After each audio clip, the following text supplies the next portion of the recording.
Okay, welcome to another edition of the Above the Bridge podcast. I'm your host, Thaddeus. This is episode 31. Shout out to our producer, Boy Band John. What's up, BBJ? All right. So first things first, shout out to our sponsors, Defend Hawai'i. If you go on to defendhawaii.com right now, enter promo code ATBpod upon checkout, you'll receive 15% off your entire order.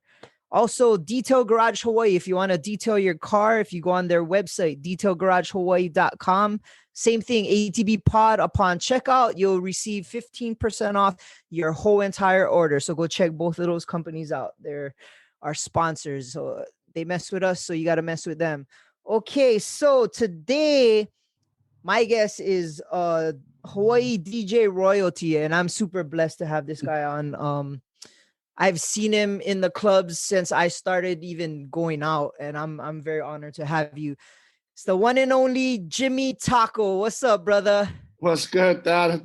Thank you very much, man, for having me with you on the show. Thank you for coming on, bro. Like, you're royalty, Right, man. Like, honestly, like, I was just thinking about it, and I kind of mentioned it to you earlier, but dude, you were back in the vinyl days.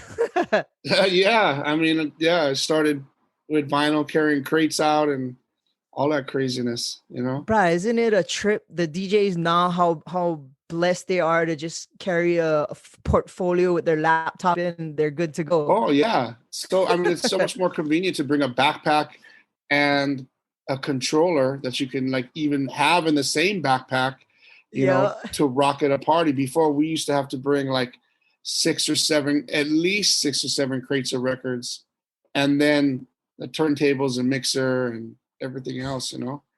I know it. I used to help like some of our DJs carry their stuff in, but it was like, I wouldn't understand, like, just to know where to put the needle, like, on the vinyl.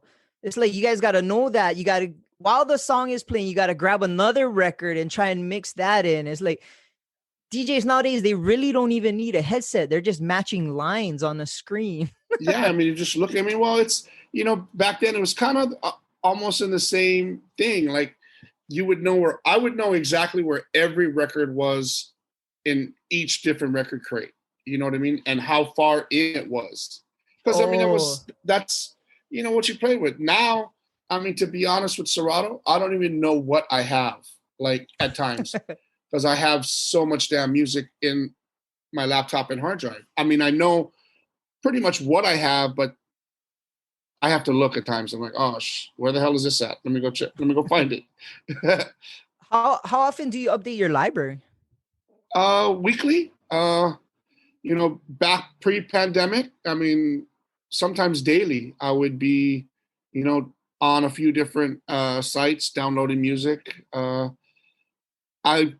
don't really record from vinyl anymore like I used to. When Serato first started, it was like 3-4 hours a day recording my vinyl collection into my Serato, and it was. So you created a digital file from the vinyl on a turntable. Yeah, so a lot of, like, some of the older, like, remix services that I have are, like, all digitized into my laptop. So I have, like, some of the older remixes we used to play on the radio back in the day.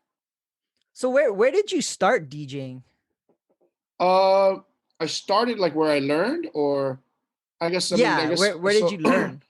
So I learned how to DJ originally at UH Manoa, my freshman year.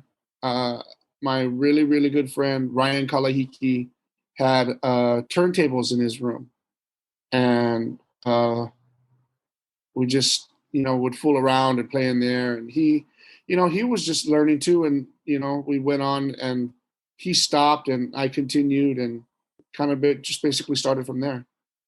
What was your first, like, real gig? My first real gig, I guess, like, where I really got paid, I think I don't know how much money we really made. I think we made like $100, $200, something like that. And it was like a UH dorm party. Oh, like, nice. We're in the circle dorms. No, it was like in the apartments, like, the tall tower at the end, like, above the baseball field. Yeah, Yeah. above Les Murakami Stadium.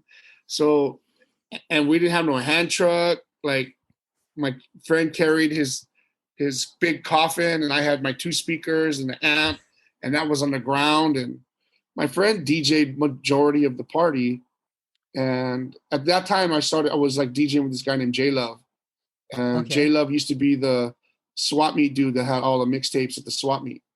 Oh, okay. Him and so there was like 2 dudes that had like the swap meet on lock back then, selling mixtapes. It was J Love and Roscoe. Those were the 2 homies. Yeah, and we used to do parties. So how did you get your first club gig? My first club gig came from, I guess, kind of me doing all these other like little hip hop gigs, like just around the way hip hop gigs, and hanging out with JP and a bunch of other dudes. My first like club residency was at a place called Pink's Garage. Okay. And Pink's Garage used to have this room and then a side room to that. The side room was called like the upper sanctum. It was like this little room, bro. You'd have to crawl in like this little doorway to get into. Wait, where And was Pink's Garage? Pink's Garage was on Waimano Street. So like a block Mackay of Blaisdell. Oh, okay. I don't know if you remember that spot or whatever, but they used to I do remember like, the name. so that was like before there was like Republic. You know how like the Republic is like a warehouse style venue? Yeah. And before, so that's like the current status of that kind of club. Before that, there was the Groove and Okay. Ronnie owned the Groove. Right. Yeah. So Yeah. like Ronnie's place was a much bigger version of what Pink's Garage was. And Okay. Pink's Garage was like a small, maybe 300 to 400 person venue, and they had all kinds of people performing there, like Boys to Men, Public Enemy, Oh, wow. Grace Slick. They had all kinds of different people in there. And I used to work for a sound and lighting company also back then, this guy Duran Sound and Light, and he did all their maintenance and all their lighting. I got a job in there before I started DJing as their light guy. So I would run lights in there for all these like raves before there were raves and shit. And it was pretty dope. Oh, that's cool. Yeah. So it's like you kind of started from the ground level and worked your way like. Yeah. It's cool. But you've been doing it for a while, huh? Yeah, I mean, this was like 19. Shoot. I don't want to age you. No, it's cool, man. I'm freaking 51 years old. I have no problem in sharing my age. Like Nice. back when I want to say like 91, like in the 90s, like easily 1990, 91, around there. Yeah. Okay. So they had a bunch of clubs back then. I mean, I remember Restaurant Row had a lot of clubs. Yeah. It was like World Cafe was there. Yeah. So before it was World Blue Cafe. Zebra? Yeah, Blue Zebra. Before it was World Cafe, it used to be called Black Orchid. Oh, okay. I don't remember that one. And Black Orchid that's actually the first place I ever did live sound. Like the first time, because like I'm a live sound engineer as well. And like the first place I ever did live sound was there. And my first night I worked there, I had to do sound for Henry Capono. It was like mind blowing. Like I'm like, don't mess up. Were you pressured out? Bro, I was like so pressured out. I was just like all geeked out. Like, holy shit, it's fucking Henry Capono. Like, what? C&K up in there. Yeah. I was like super geeked out. Yeah. Yeah, I mean, Restaurant Row had a bunch of clubs. You weren't in the Sillies time frame, huh? I was DJing, like Spaz and Eddie L were there, like they were their main residents at that time. And I wasn't really like a resident anywhere. I was just kind of like a hip hop DJ coming up, and I would play like these hip hop events pretty much, and that's about it, and concerts and not too many other things, But Spaz and Eddie L, would always like kill it, man, on those nights. James Coles would play, and Yeah. always so dope. Yeah, I've Yeah. seen James Coles recently at Kaneohe Bay. It was like couple weeks before pandemic hit, and he was doing a 80s night at the at The Kaneohe golf Bay. course? Yeah. And it was packed. He had a lot of people I there. bet. But it James's was events like are jump off, man. yeah, and Still. he's doing a Thai restaurant now. My cousin's girlfriend owns it. But yeah, it was raging, but like by 10:30 it became a ghost town. Everybody, it was past everybody's bedtime. But dude, We gotta go. those aunties were going off, man. They ran it hard till about 10:30 and it was done. Yeah. But yeah, it was cool. So shoot, who else was around that time? That's pre-Toma and those guys still, right? Yeah. So actually, you know what? Toma started working with us in the radio like in, I want to say, like maybe like 94, 95, like around there. I remember Toma used to work. He was a waiter or a busboy. I forget what it was at Mateo's in Waikiki, like this Italian restaurant. I remember And Mateo's. He would come to the mix show and DJ with us, but bring us like huge bags of takeout from Mateo's. Oh, hey man, I got all the food. And we'd be like, yeah, Toma, we want to eat. You jump on. Yeah. So Toma would bring us food and jump on the air. Like it was so dope. Cool. Yeah. Yeah, I got to see him at the Playboy Club and Moon at the Palms. Was that the Palms? In the Palms, yes. Same thing. Like every time I'd go to Vegas, I'd hit him up, and some of the other friends that played in Vegas, and they always take care, you know? Yeah, he was dope. Like one time we had a thing at the line. It was St. Patrick's Day, and me and I don't care Mark was there, and somehow we couldn't get in, and Toma left the DJ booth to come get us. Dude, bro, you just gotta hurry up, and he got us all the way up, and it was like he was always like, you're right, he always took care, man. Toma has always like even like maybe a few years back, it was funny. Like I finished work at Rumfire one night, and Toma DJs across the street at Sky, and I was like, hey man, like they won't let me in at the door. I got these Jordans on, and Toma was like, I'll be right there. So Toma, same thing, leaves the DJ booth, comes down. He's like, let's change shoes. Come over here with me, change shoes, and we'll be good. I'm like, all right. I'm like, what size you wear? He's like 11 and a half. I was like, bro, I'm a 10 and a half. You're going to stretch out my Jordans, bro. But we got in the elevator, changed shoes. It was all good. Nice. Yeah. Yeah, Sky was like that, huh? They're just super strict, they're totally different now. Like, yeah. Now they're like, oh, we want everybody in here. Yeah. It's kind of funny how that happens. Pearl was the same way, right? Right. I remember Hawaii. when I going to Pearl, and I was like, all my friends wanted to go, and I'm like, man, I'm not dressed. I know that Alvin's not going to let me in. And they're like, just go, let's just try. I go up, and Alvin's like, Taco, come on. I'm like, I'll be right back. He's like, what? I was like, I'll be right back. And at this time, I used to live in Pearl City, but I went to Walmart, bro, like right after Walmart like, just opened, and I bought like a collared shirt and I bought these pants. Like it didn't fit at all. I walk in and everybody's like, what did you do? It was pretty funny.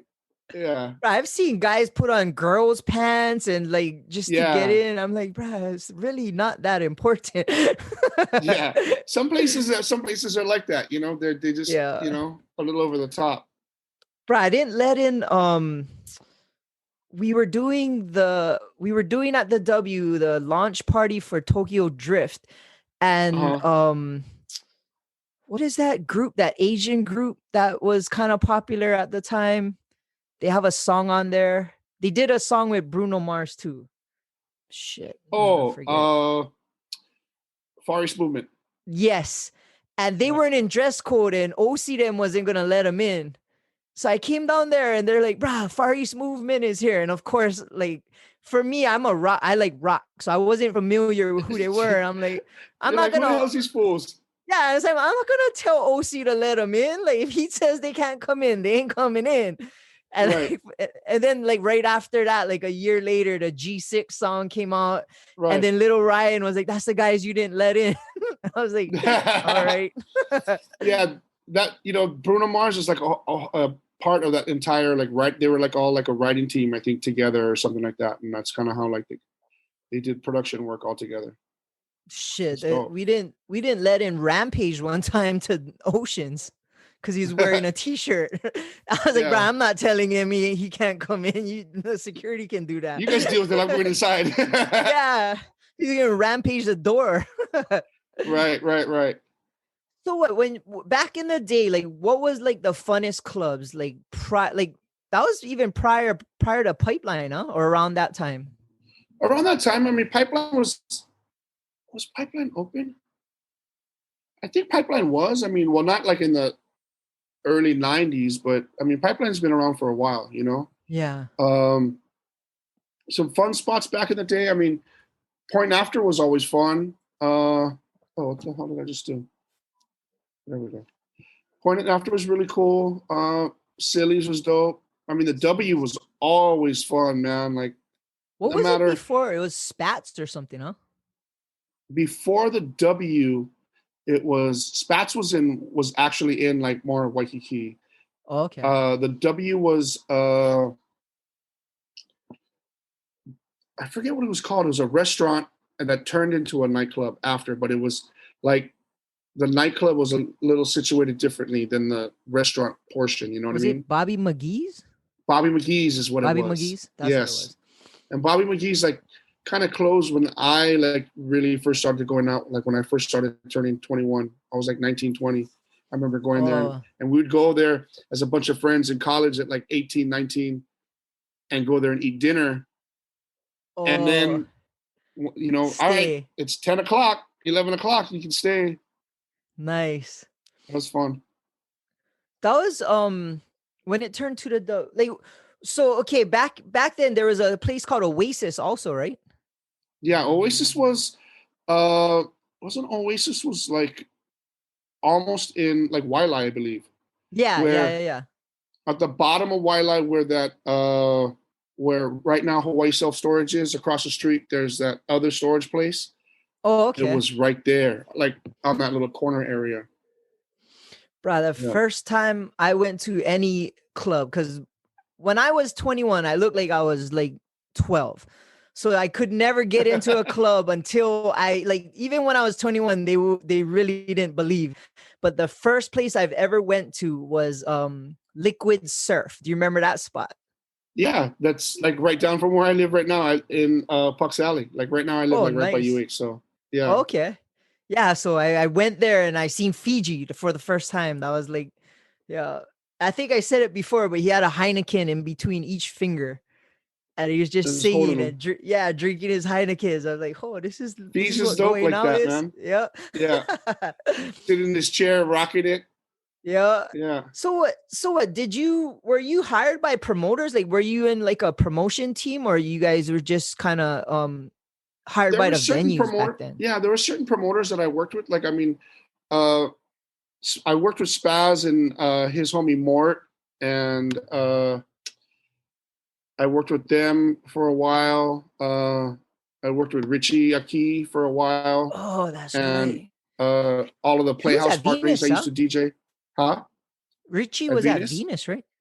Yeah, so Richie was at Venus. Me and JP would play those, and K Smooth, and yeah, he'd use a bunch of the radio DJs to play his parties. Oh, nice. Who Yeah, was at the W? It was Como, right? Como. Como Lo was there. Who else did? I mean, you guys did parties there. Yeah, we did. We took it from Como when he was kind of on his way out. When he's Like Paul, he gave it to Ronnie, and then that was us right? already. Yeah. And then like East and his homies, Chris Nakano guys did parties there. Oh, Uh, that's right. Was uh, and Gigs. Curious. Curious. Yeah. Curious did parties there. Yeah, I for a while I worked with Curious on a bunch of their shows. Oh, shout out to Uh, them. I just seen I mean, Ryan at the golf course. I worked with Ronnie guys for a long time. Ronnie and Chris when they were doing the Groove. A Oh, lot of their concerts.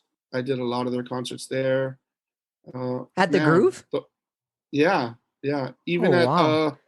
what was the other place? The teen club that they had next door. Uh, Carnegie? Was it Carnegie? No. uh it was Rhythm House. Rhythm House. Yes, Oh, yeah. That was like bro. right when I was turning. Yeah. Rhythm House had some turned up parties, man. That was I remember that Yeah. we did like the milk bar where they had like milkshakes at the bar. Yeah. I was like Yeah. 21 and nervous and wouldn't talk to anybody. And I'd be like with my Bud Light on the side. Me and my friend nobody would talk to us. But the Groove, I've seen No Doubt there Mm-hmm. and Sublime. I've seen Sublime there. Tupac played there. No shit. Yeah, Ronnie I has think it some. was. I think it was before it was the Groove, but it was like that same venue. I mean, what was Oh, it called? It was before that. It was owned by like a concert company. Like I want to say it was run by Golden Voice. When Golden Voice oh, used to do a lot of shows here, and it was run by Golden Voice. oh, that's Yeah, and then it cool. became after. When did they become World Cafe? After Ronnie, after the Groove, After Ronnie guys, yeah, after the Groove. because That's Worlds right. was at Restaurant Row and then it moved there, Right, right? right. Yeah. Oh yeah.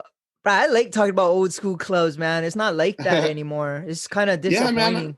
We don't even. I mean, really, we only really have like District. District. We have House and Sky that are Yeah. actual like clubs. And House is more of a dinner place, right? Yeah, I mean, it's. I think now they're just gonna keep it as like a bar restaurant. You know, I mean, as far as I know, I mean, they're only open at night. I haven't seen them, Yeah. advertised as open during the day for meal service or anything like that. Mm. But Did you yeah, play at Zanzibar at all? Or it was I even called played Maharajas before that? Zanzibar. I like just did a couple of parties here. I wasn't like a resident there at all.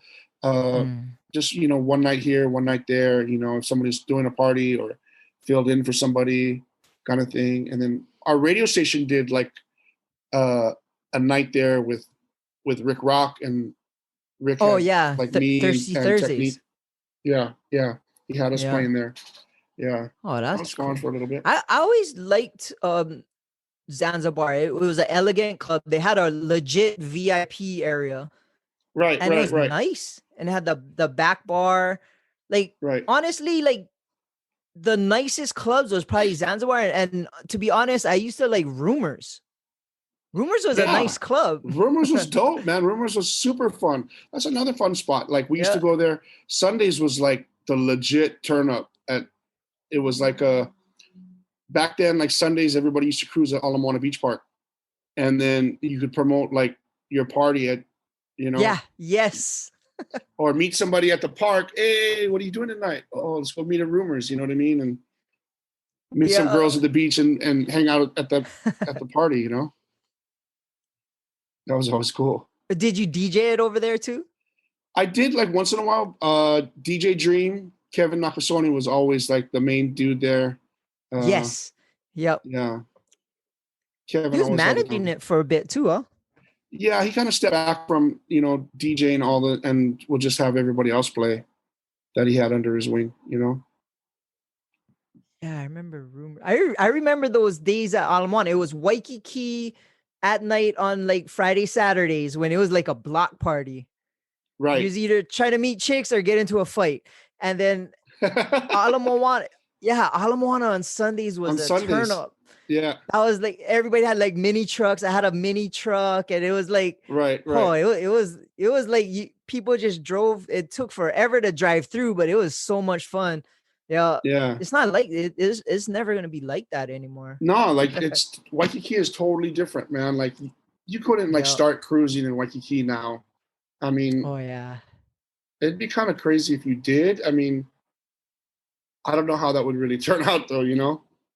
Yeah. It Yeah. was literally a block party every Friday, Saturday, and it would take you about an hour just to drive through one lane. Right. You know what To I do mean? like the full Yeah, circle, you know? yeah. And we'd get out and try and talk to girls in a car in front of us, or like, yeah, it Oh, was fun, man.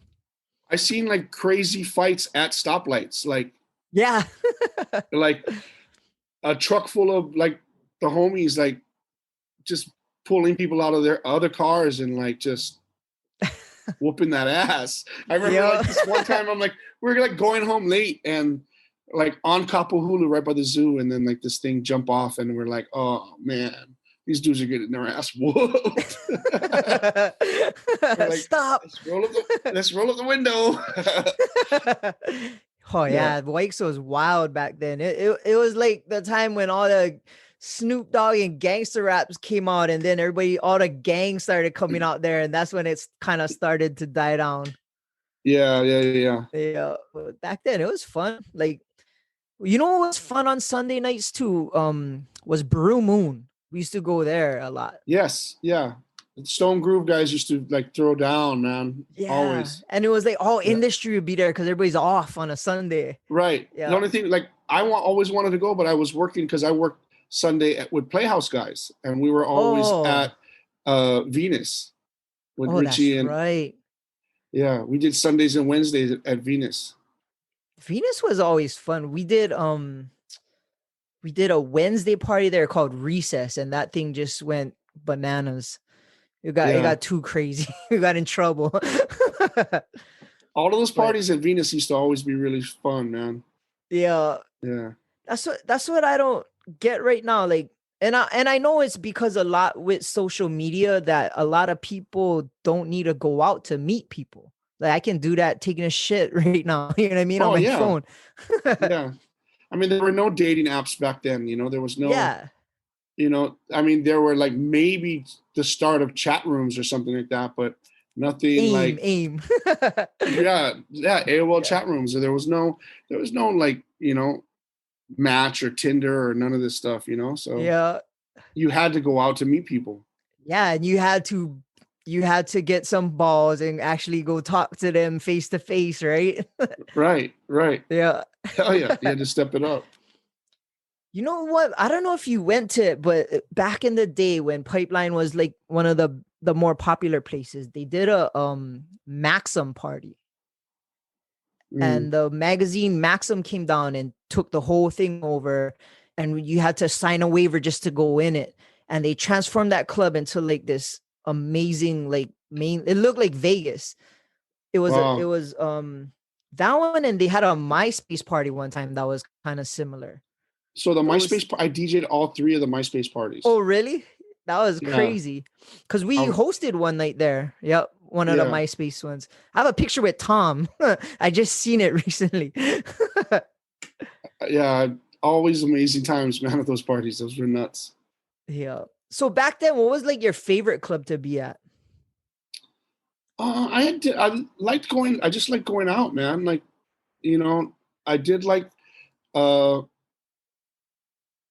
Eurasia. I liked a lot because I mean that was like my spot that I was like one of the residents, and Oh, I forgot about that Uh, place.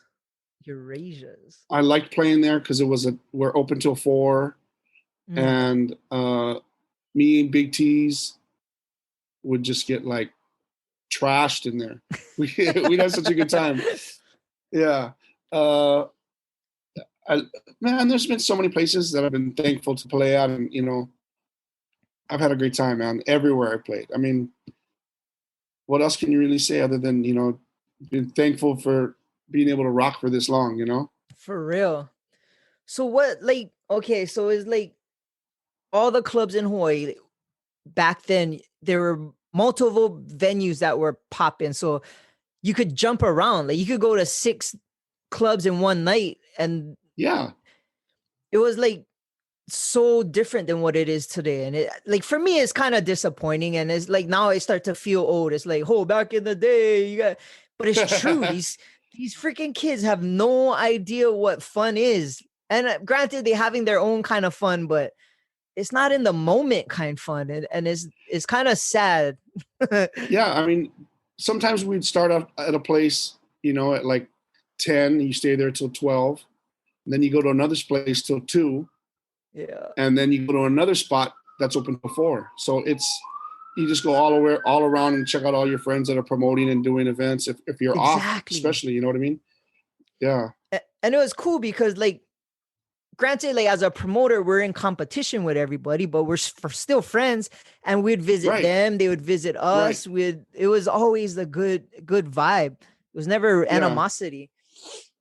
That was a super really cool thing that I really thought was dope about our scene. Is like, I mean, there were promoters that you were just like, all right, cool, that dude's cool, but if I see him out, I see him out. I'm not going to really go above and beyond to go check him out, kind of thing. There were people that were like that, but for the most part, I mean, like, everybody else got along, and everybody was, super humble and super cool, and all supported each other, man. For real. It was always like that. Like, we'd send people to other people's spots, and of course you always want to do good, but it was good collabing.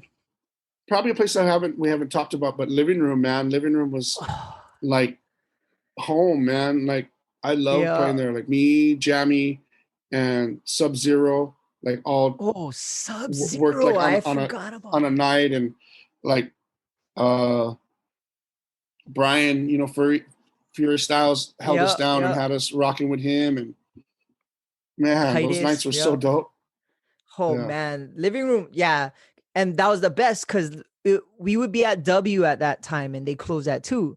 So we would send everybody to Brian, and we would go there, and he would be ready with drinks. And Living Room was always fun. It was like, at that time, it was like the new wave. Remember the wave? Yeah. Mm-hmm. Like, my opinion about the wave is, like, you can always get a chick from the wave. So Living Room was kind of the same thing, right? Back then it was the wave, or wasn't Fashions. The Maze. Yeah. George Kale's place. Yeah. But Living Room, like, and I was fortunate enough to promote there, and we did a bunch of collaborations with Brian over there, and I drive past it every day, like where it used to be. I work right near it, and it's sad, man, like, because that was such a fun place, man. Man, it was scary to hang shit up over there. I would always think a rat's gonna come and bite my arm off. Brian said I wouldn't even take a napkin from these guys. And the DJ booth, man, like, there were like all the wires underneath. I'm like, man, I hope no rats eat these damn wires tonight. You're gonna have a malfunction. It's gonna be a rat chewing on the wire. You know what? There was a place that I played at downtown on Fort Street Mall. Spaz and I used to do this party there, and I saw a rat like the size of a fucking cat, bro, like, come out. So there was the stage that we're on, and across from us there's like another raised area where you could sit down, and there were tables, and this rat went from underneath the stage that I was on underneath there. And then back again, like the dude was just like cruising. And I was like, yo, this is a little much. I told Spaz and his homie Warren, I was like, bruh, if I get bit by one of these rats, I'm gonna be pissed. Oh yeah, downtown, they're guaranteed to get rats, 100%. Yeah. And this was like, right, I forget the name of the old building that's down there. Like, it's the one that has that old crazy elevator inside. Oh, it used to be a hotel, right? I don't know if it was a hotel. If you've ever been to this building, you'll know what it is. I mean, there's like you walk in, and there's like this old ass elevator with a dude that runs the elevator. So behind that elevator was like this like bar. Place was huge inside. That wasn't Mango's, was it? I don't know what it was called. Sorry, my nose is like tripping right now. No worries. Yeah, BBJ used to do events there. He was he did a lot of with the rock scene, or hardcore. Yeah. So, do you remember what place that was? I can't remember. I remember the only other thing I also remember from there, you could buy a 40 at the bar. What? They sold 40s in there. Like, it was a trip. It was a freaking trip. With some OE. OE Yeah. at the bar. They I sold wonder if you could do OE. that now. I think they Mickey's. sold OE and they sold St. Ides. Mickey's Ice. Oh, It was a trip. that's I was kind of. crack up in there. I remember Spaz is like, here's a for beer. I'm like, Shimo, yeah, that's crazy. You get buy a 40 at a bar. That's pretty cool. Especially back then. That's what everybody was drinking. oh yeah, for real, for real. Uh, Excuse me. I don't think I could handle a 40 right now of OE. I'd be sideways. Yeah. Let's see what else was around. Mangoes, players was a cool spot. Players in IAEA and like right over here by where I live. Oh, that's right. Even Alakea had one, right? Right on Alakea.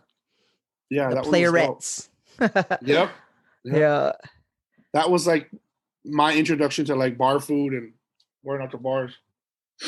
I think when I was younger, they had a those teenage ones. It was like, was it Attic or something like that? Remember that? Yeah, Attic, Formula 44. Formula. Oh, Formula 44. I didn't even hear that name in a while. Right. I played at Formulas. I played at Attic.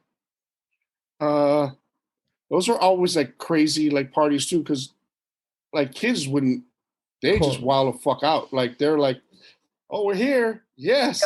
No parents. Pre-game hardcore. Yeah. Yeah. They would come in like toasted. Yeah. Like these kids, where they get their fucking alcohol from? They had like, they used to have those booty contests. Yeah. It was like crazy. Oh yeah, I remember going to those. It would be like back in the day, like chicks would get wild. And then it was like a all ager rager. That's what they called it, huh? Yeah. Attic. Yeah, I was DJed it a few of those. I Access? can't do those no more. I can't do that kind of part. Like they asked me to DJ like a high school prom or something like that. I'm like, I'm good, bro. Like my kids graduated. My kids are out of school. No, I can't do it. Is there any 18 and over spots anymore? They don't even have that anymore, huh? I don't think so. Like, I mean, no, actually. I mean, even like Dave and Buster's, when they're open, it's 21 and over, you know? Yeah. Yeah. That's probably a good thing. You gotta deal with underage drinking. And I mean, the 18 and over parties, all the underages are drunk. They're gonna pregame or they'll find a way. I mean, we found a way. Everybody finds a way. You know what I mean? Yeah. Of course. Just liability.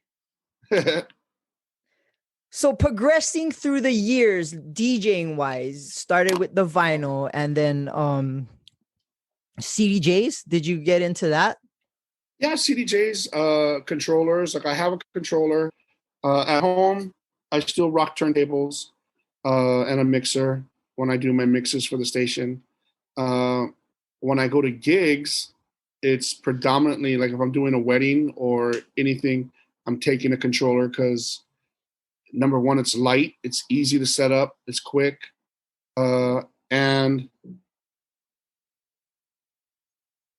it's I mean it's easy unless it's like a hip hop party, like I know they want me to play hip hop, then I'm bringing turntables, like like currently right now Technique and I are doing a Thursday night and we play all vinyl.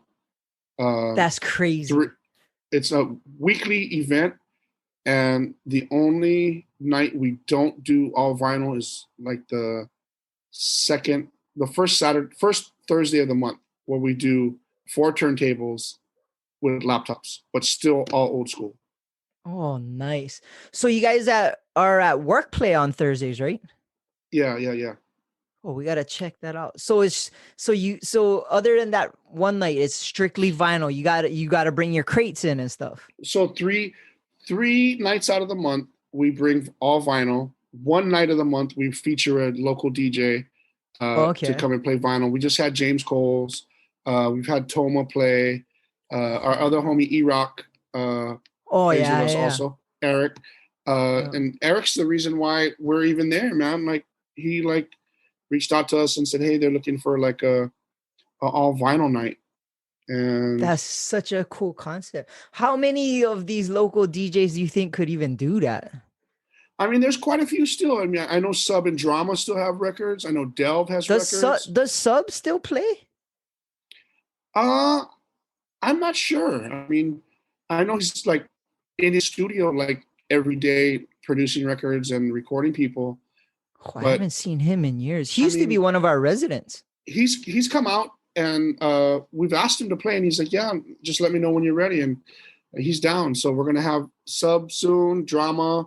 Delve is gonna play.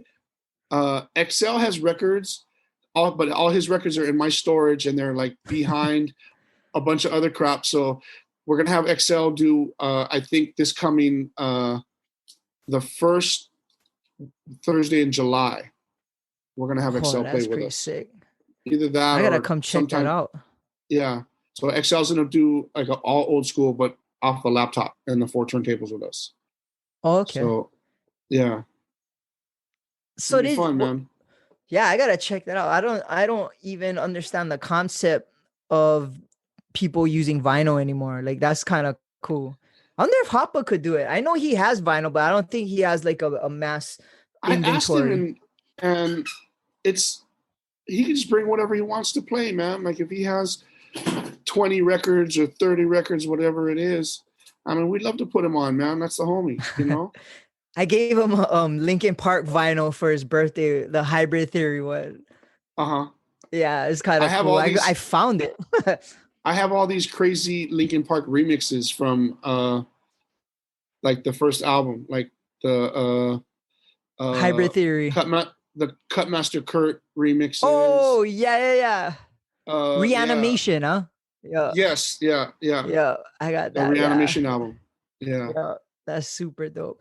My guy was Ryan Sean. He was one of our residents, and he used to hook me up with, because I was a big Linkin Park fan. So he hooked me up with like autographed posters. I have a slip cover. He hooked me up with a slip mat, a turntable slip mat from Mr. Hahn. Joe Hahn. Yeah, Mr. Hahn. So cool story on Joe. Do you know he lives here, right? Yeah, I met him with you guys. That time I was at Brian's house. Yeah. Right. I'm like, bro, this dude looks familiar. Like in the theater room, I'm like, fuck, that's Mr. Hahn. Like I was like tripping out. I didn't want to geek out and be like, oh my God. But I was just like, what's up, dude? I full on fanboyed and was super lame. Like I'm like, bro, weren't you in Japan? I follow you on Instagram. Like I was just like, oh, I left there. He thinks I'm a dork. I have my daughter there. Yeah. He was in the it was so funny because he was in the theater room. No, I seen him in the weight room. Oh, you did? So Brian told me that he was in there, and he's like, "Bruh," I was like, "You got to introduce me." So we made like, Brian was gonna look at some weights or some shit, and then we went in there, and I'm like, "You're Mr. Hahn," and they're like, "Yeah, total dorked it, but fuck it." I met him. Yeah, he brought him, like we were over there watching football, and he like brought him into like he just came in to like say what's up and grab something to eat, and he was like super chill. Yeah, super cool, right? Yeah, I dorked that one out. I used to dork out, like I used to either fuck up or dork out on celebs. Like I had no idea who Brian McKnight was, and he came to the W one time, and I was like, "What team does he play for?" They're like, "No, he sings." I was like the girls that our door girl was like, "Oh, Brian McKnight is here." I'm like, "Oh," and then he's pretty tall, so I'm like, "Oh, what team does he play for?" Played basketball or something. Yeah, and then fucking they're like, "No, he sings." I'm like, "All right, I don't know who that is." But then when I realized what songs he sang, I'm like, "Oh, okay, I know who that is." Yeah, a couple of times that happened to me. Kanye came one time. I knew who he was, but I didn't know it was him for some reason. Yeah. He's cool. I mean, my homie Tasha like knows him really well. So yeah. Who's like the coolest celebs that you got to meet? Common, probably one of the coolest. Guru from Gangstar. Like we kind of had like a cool like real relationship for a while, man. Like he would like, "Yo, Taco, I got this new record. You know, I'm gonna," like he would fucking call me, man. Like he'd call me on some, "I got a fucking record I want you to play. I'm gonna send it to you right now." And That's pretty cool. I like geeked out. Like, and I met him when he came out here the first time, when he was with the dude Solar. And crazy other story, this local girl, Sarah Honda, that this girl from Hawaii, she used to work for the company that managed Gangstar. So that's kind of how, like, when they came out here, she's like, oh yeah, meet with Taco, blah, blah, blah. He's a friend. And we kind of, you know, started a cool like friendship like that, man. He was super cool. Yeah. One thing I noticed about you throughout the years is your passion for the music was kind of always consistent. It wasn't really a job, and like when you're playing and stuff, you seem very passionate about the new music and what's happening. You know what I mean? I always That passion's still there, huh? Yeah, I mean, I've always wanted to have like, the best I can offer my crowd, man, and the people that are there for the parties. Like, I want to be able to give you like the record first before anybody else. And I mean, there's been some cool records that I've been able to bless our city with, man. Like, I'm not ashamed to say, like, I broke these records. Like, I played this shit before anybody else, man. Like, thankfully, you know. That's pretty cool, especially back then, because you actually had to have the fucking record. Right. And yeah, so I used to be a part of this record pool out of LA, and they would ship me all my records, you know what I mean? And crazy story is, like, that's how I met, like, DJ Vice and myself are like super, super cool, and they've been friends for like 30 years, you know. Like, he used to work for this company called Ghetto Baby, and Ghetto Baby was a record pool owned by Nick Vidal. Nick Vidal was the older brother of Frank and Eric Vidal, which were the Baker Boys that were on LA radio all over the place. Oh, so they're pretty mainstream. Yeah, they were like at the LA hip hop radio, like, night show. Those were the night dudes. Friday Night Flavors, I think I forget what the name of their show was, but it was like Sway and Tech was on one station and the Baker Boys were on the other station. And their older brother was like the guy feeding all the records to us. And I would have my records way before our radio stations here would get them. So yeah, it was super dope. That's pretty cool. Have you ever played in the mainland and stuff? I played like family parties and nothing like major big, but just like family events and things like that. Yeah. What about battles? Battles, I've done a bunch of battles here. No battles in the mainland. You know, just, I don't know. Always thought about it, but, you know, local boy just figured, I'll just rock around my way. Yeah. I remember Hoppo was getting into battles, and shoot, we didn't ever put one together. We helped Brian with that ice spin, little Ryan, Golden Child. Right. We collabed with him for the ice spin, and that was something fun. I just it just didn't work out. And the one we collabed with was kind of bad because DJ Betty won, and she was our resident. Do you remember that? I do. I had to play her set. Yes. And she won. It was so bad. So we set up the ice spin, and the way that was downstairs that was downstairs at whatchamacallit, at living room. Yeah. Yeah. And it was crowd vote, which was the dumbest thing ever. So it was we had like boxes where you wrote the DJ name you want to win and put it in the box. And Betty, for some reason, she was playing later in the night and she got smashed. Like, she literally was like fucked up underneath. She was sitting next to me on the DJ, like in the DJ booth. I can't do anything. Just like exactly. And I was laughing my ass off. I was like, and Brian was like, man, I'm so sorry, man. I'm so embarrassed that, you know, she won. I'm like, bro, she had fun. So it was so funny because we were in the back.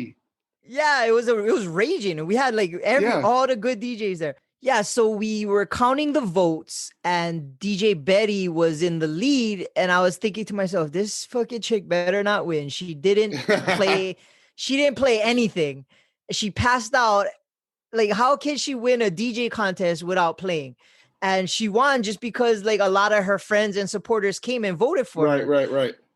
And I just was thinking to myself, like, all these DJs are gonna think I rigged it but I was telling Brian, I was like, Brian, I cannot believe she's gonna win, bro. It's gonna look horrible. And like she won, and like we couldn't really not let her win. And I was like, fucking. But I forgot you were her replacement. You had to play an extra set. Yeah, because I played the set right before her. Yeah. And I forget, Brian was like, I was kind of a little pissed. I was like, the fuck, man? Like, this chick didn't even play her set. I mean, it's my homie, but. And Brian was like, it's all good. And I was like, all right, when this is done, you're paying for my tab or something. I forget what I told Brian, but you pay my fucking tab. And he's like, I got you. I gotta have him on one of these times. I'm just afraid how much John might have to edit out of all the dirt that we know about each other. It's gonna be a 2-minute long podcast. That's funny. Yeah.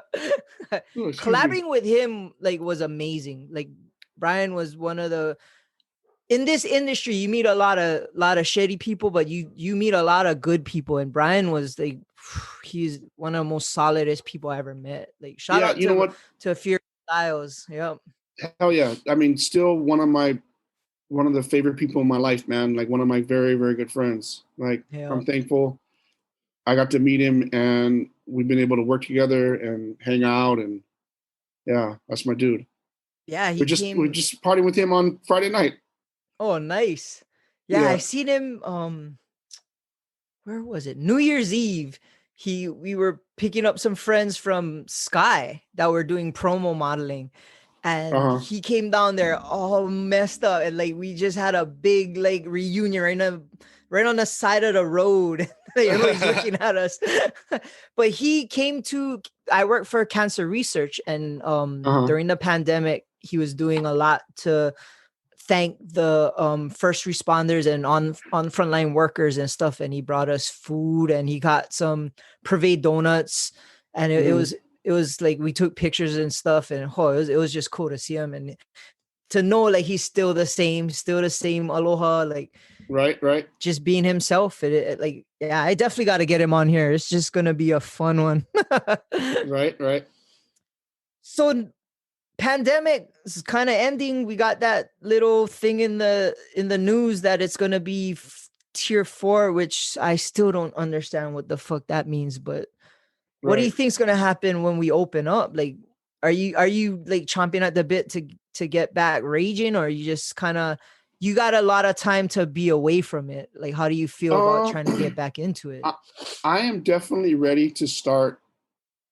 I mean, I can't wait for my wedding business to be like full force the way it was. You know what I mean? From like back to, 4 weddings a month, or, whatever it was, to, and doing clubs 3 nights a week, 4 nights a week. Summertime would be 5 nights a week, man. Like, yeah. That was a grind, and the older I am, and the more of a toll it's taking on me, to do my shit. But fuck it. This is the life, man. Sorry for swearing, but I mean, No worries. That's kind of just, I guess, what I'm built for, just let's do it. Let's have fun.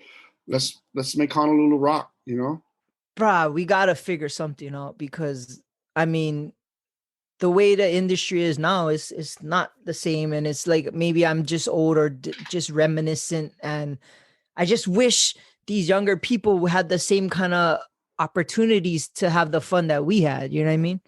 Yeah. I mean, I don't think we're going to have like 15 clubs open up in the next year. We might have, 1 or 2 more spots, or some of these other bars that have been open might be looking for DJs now, you know, as entertainment, or, have live music and a DJ. I mean, I think that's dope too. I mean, we have such great talented DJs and musicians here. There's so much work for everybody.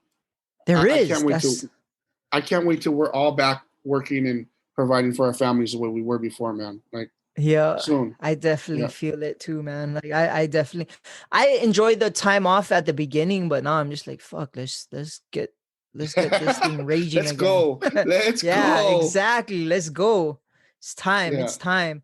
Plus, too, I always like the challenge. You know what I mean? It's like, to create an event out of nothing has always been Right. more right. fun than the event itself. You know what I mean? Yeah. Yeah. The But challenge throughout the week to get everybody yeah, there.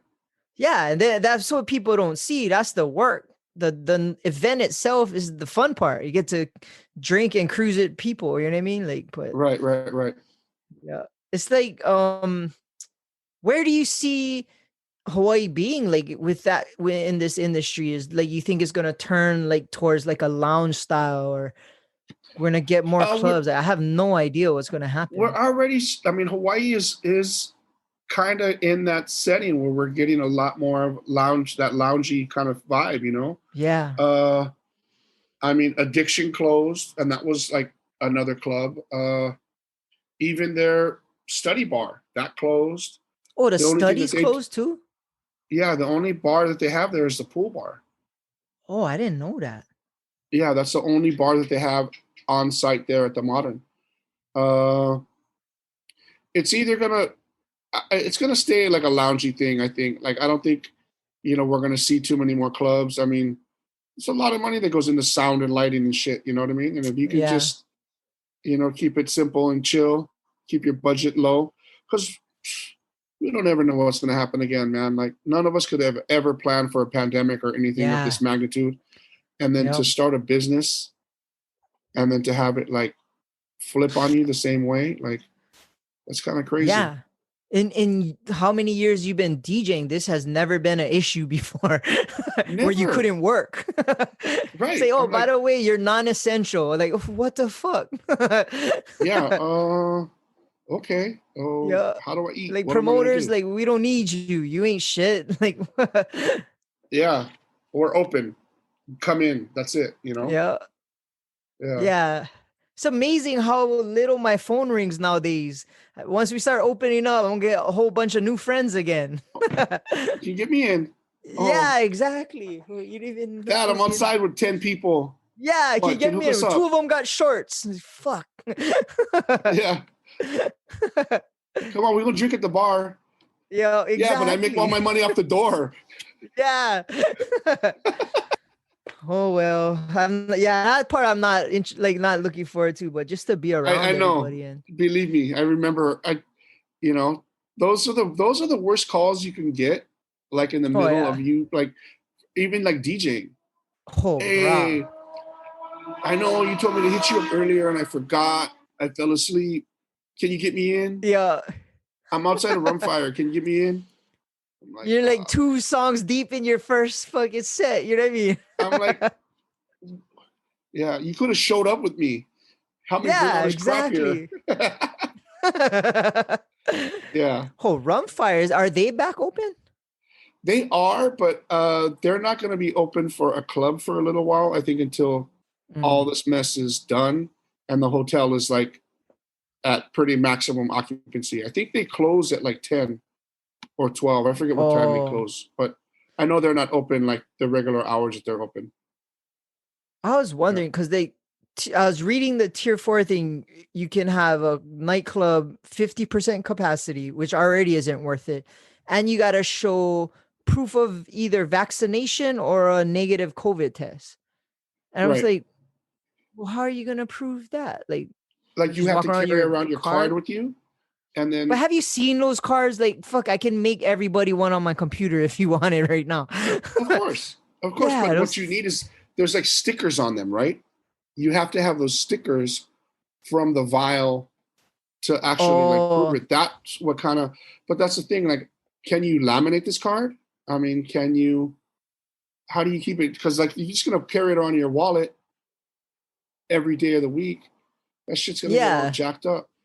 And mine looks like when I got one and it literally was not even a med student, was a UH student that maybe they're a med student or a nursing student, but they wrote on it. Yeah. And I'm thinking like, this is the documentation I need to get anywhere or travel. I'm like, shit. Right. it's like getting, your old school Social Security card. Yeah, you're not exactly. You're not supposed to laminate your Social Security card. Yeah. I'm like, it's the same thing. Like, it's nuts. It's just a piece of paper, to be honest. Yeah. So So when do you think you'll ever hang it up, bro? Like, where it's like I'm over this nightlife and There's been some times where I like really thought, like I really was like, I'm cool. Like I have these other parties I'm gonna play out. I'm gonna honor these events, and then I'm gonna stop. I forget how long ago this was, man. And I remember I was just kind of bored with DJing. I was like, it's the same thing. I'm just doing the same thing, doing the same thing. And I played this party for HPU at not All Star Cafe, but what was the other cafe in Waikiki that had like Planet Hollywood, the Planet Hollywood in Waikiki? oh yeah. There's Planet I Hollywood played there. this party there, and I had so much fun, man. Like everything I played, everyone loved, and I was like, nah, I'm fucking doing this till the wheels fall off. And ever since then, that was a while ago too, huh? Yeah, this was like years ago. I haven't stopped since then. And man, like even now, like at my age now, I'm kind of like, I could see myself maybe like getting away from the club thing and maybe just doing like one night, 2 nights a week of just like loungy kind of thing, or it's just my vibe and the vibe that I'm throwing there. And weddings, I mean, I still love to play at weddings and have fun, and you know, it's always good vibes there. yeah, there's always people. Everybody's positive at a wedding. You know what I mean? Yeah, Out of all exactly. the weddings I've done in my life, maybe I've been to like one wedding where there was like a fucking fight at the wedding, which was whack. Oh, yeah. And that must have been like, odd. Oh, it was super odd, and it was in the very beginning, Oh. But then the rest of the night was cool after that. It was just a crazy vibe, and yeah, but it was cool. I know what I wanted to ask you, and I always ask Hoppa, but he doesn't have the years that you have been in the business. How do you like the progression that music has been taken now? Because honestly, like we grew up with real music, like fucking making the band was in your garage with instruments, not fucking a contest on MTV. You know what I mean? Like, or in your bedroom making off of your laptop. Yeah. Yeah, exactly. You actually had to play an instrument, play keyboards on, I mean, I'm all for technology and how everything works and evolves. I mean, always have been. I mean, in the beginning of DJing, like not beginning of DJing, but in the beginning of like Serato, I was kind of like, oh man, like at least it's still vinyl. We're still touching records. You know what I mean? Yeah. And then controllers came out, and I was like, fuck, I don't know, man. And I saw this interview with Jazzy Jeff, and he was like, it's progression, man. It's just like, people put a pickup in a guitar and it became an electric guitar. It's just all progression. And it's how you use this tool to better your craft. And the better you are with your tools, the better are. If you could master all the tools in your arsenal, that makes you such a better DJ than anybody else. You know what I mean? If you can play records, you can play CDJs, you can play CD players or whatever you can do to rock your crowd. It doesn't matter, man. But musically, I think there's not a lot of the music that I really like. Like I'm not stoked to go out and go buy a Saweetie album. You know what I mean? I'm not going to go download her whole freaking album. I'm going to download the songs that I need. Yeah. I mean, and that's just being real. It's not my taste in music. Yeah. I mean, I get that. I may like some of the songs. I'm like, oh, that's a dope club record, but I'm buying it because I need it for work. Yeah. It's like a hammer. Expense. Yep. Right. Yeah. I need to buy nails. Like a carpenter needs a hammer. Yep. Exactly. So I know how hard it is to make music and to make good music. I couldn't hate on anybody that's, out there creating something that other people love and they love. You know what I mean? It's creating music is a crazy process. And like I said, there's not a lot of music that I really, really like. It's funny. Like I'll find more like pop records that I like than I do like hip hop records or what are so-called hip hop records. Yeah. You know what I mean? Like we're used to growing up with poets like Tupac Yeah. or like Biggie, like that. Those people have influenced the earth. I can't see Machine Gun Kelly fucking changing someone's fucking outlook on life, like in a deep seated way. You know what I mean? It's just Right. I feel like it's all surface kind music, and It's it's crazy. like, It's crazy. Like you say somebody like Machine Gun Kelly, and then there's also like another artist that's almost just as, I shouldn't say almost just as similar, but close to, like Mac Miller. I mean, yeah, rest in peace. But Mac Miller, like, was such a better artist. You know what I mean? Like Machine Gun Kelly's cool, his music is cool, but fucking Mac Miller, like that's his young mind was kind of dope, man. Out there. it's Yeah. crazy. Like I like rock, and if I was a DJ, you'd be listening to Metallica, Rage Against the Machine, Linkin Park, like that. No, and it would be just me in the club.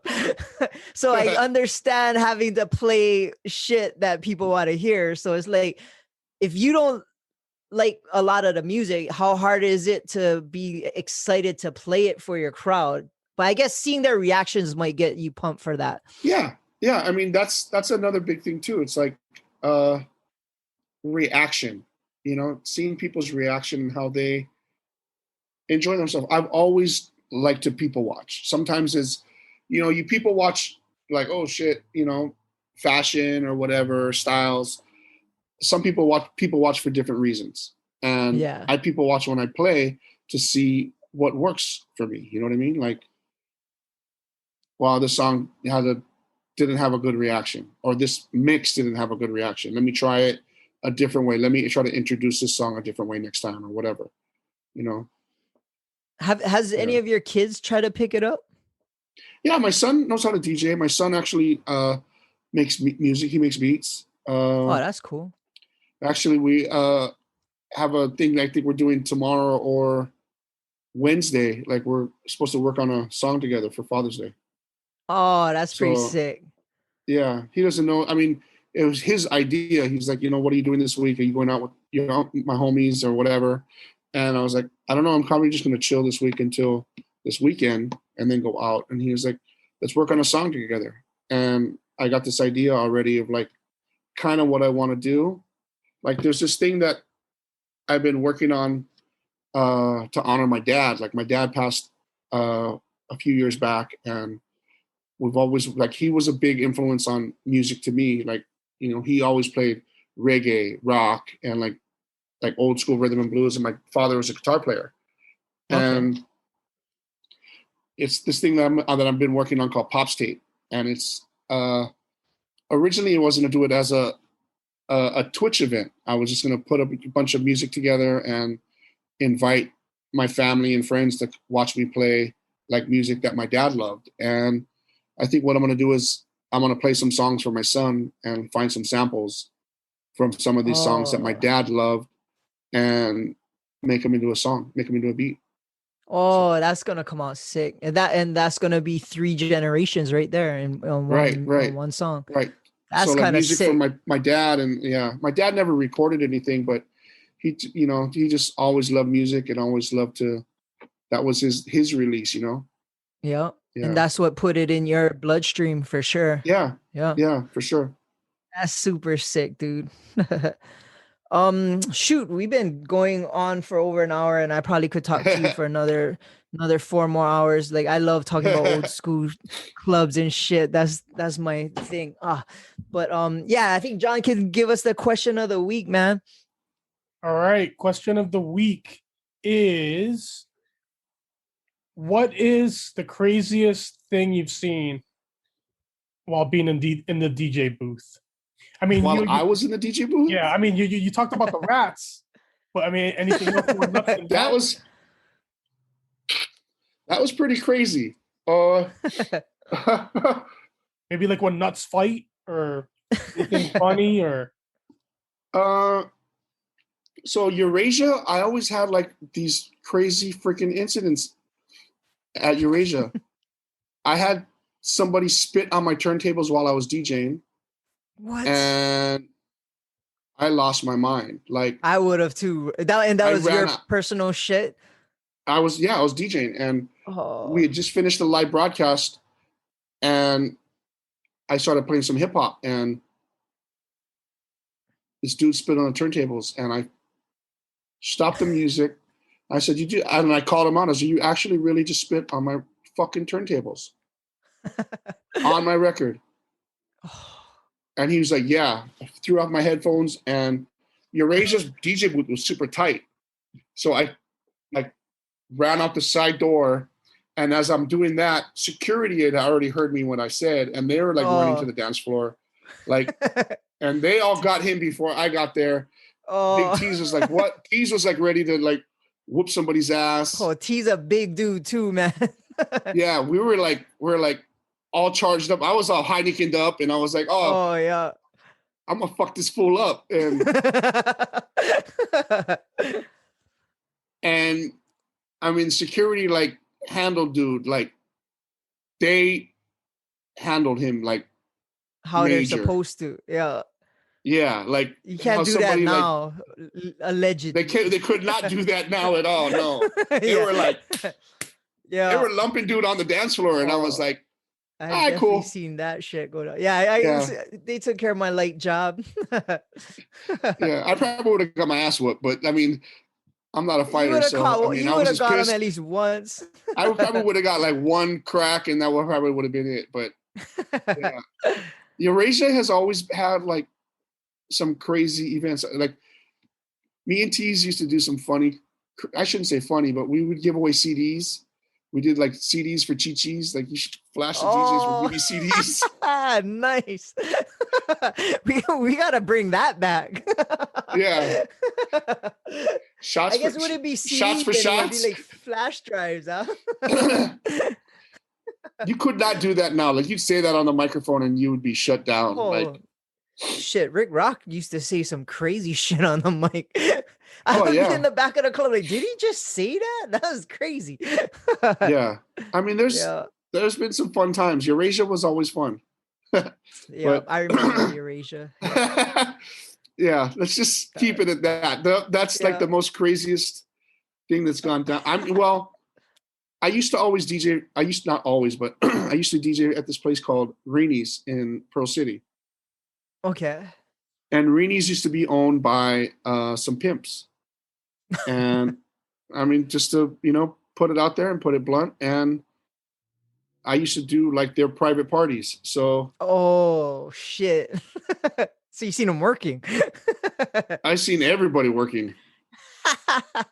I'm like, I'm the only one working here. I mean, like with the clothes on. But I've definitely been in a few of those, but yeah, I'd be at some stevedore bachelor parties at like homie Mikey's spots, and fucking, I just be like, what the hell is happening? Yeah, I bet. Oh, that's man. What's up. Well, brah, it's been a minute, and I'm super happy to have you on today. And honestly, like I said at the beginning, brah, you're DJ royalty in Hawaii, and people need to know, and these young kids need to know your story, and it's cool to see you being just as solid from when I seen you back in the day till now, and yeah, I'm super happy you came on, bro. It definitely meant a lot, and yeah, I'm definitely honored, bro. It's been a cool situation to be able to call you a friend, bro, for real. Oh, Dad, thank you, man. Like, likewise, homie. Like, I'm like stoked that you would even think to have me, man, and put me on, man. I'm super thankful. Very, very thankful, man. Thank you. Of course, man. All right, bro. Well, people can find you on the web, IG Jimmy Taco, or what IG is your call? DJ _Jimmy _Taco. And then they can also follow my my taco business at Jimmy Tacos. I do pop-up taco shops and catering and some other things like that. And I heard good stuff about it. Hoppa would tell me about your tacos. Yeah, he'd come out and always support, man. Yeah. He made some dope videos for me. Sure. Yeah. Oh, nice. Bro, his video he's getting unreal with that camera. He is, man. Right. You start off Yeah. with the flip camera. Anyway, but it's crazy. Twitch, you're on Twitch as well, right? Yeah, Twitch, same name. I'm trying to keep all my social media the same, except my Twitter, which I'm never on. Is DJ Jimmy Taco. Bookings, if anybody wants to book a DJ for a wedding or an event, sure shot promo at gmail.com, or just hit me up on IG and I can send you a link to where we can link up. All right, man. And for us, it's boy band John. His Instagram is BBJ8, the letter 08. So follow him on Instagram. He always puts up some crazy shit.